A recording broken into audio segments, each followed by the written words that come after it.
Activity 7. Aim to test proteins in the given sample of food items.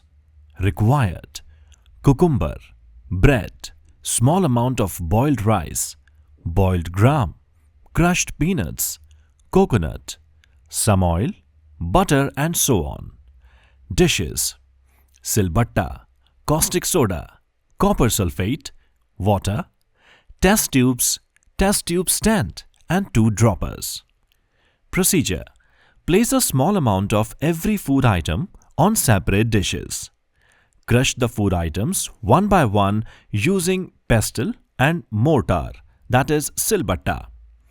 Put about half teaspoon of each food item in a separate clean test tube. Add 2 to 3 teaspoons of water to each test tube and shake them well. Add 2 drops of copper sulfate solution to each test tube using a dropper. Take another dropper and add 10 drops of caustic soda solution to each tube. Shake well and do not disturb them for a few minutes.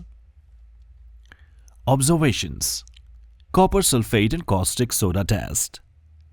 Bread: no presence of violet color. Butter: no presence of violet color. Potato: no presence of violet color. Cucumber: no presence of violet color. Boiled rice: no presence of violet color. Boiled gram: yes, presence of violet color. Paneer: yes, presence of violet color. Peanut: yes, presence of violet color.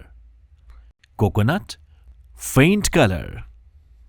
Result: violet color indicates the presence of proteins in the food item. Precautions: if the chemicals spill on body, wash that area with water without any delay. Do not touch, taste or smell them. Take care that these chemicals do not go to eyes.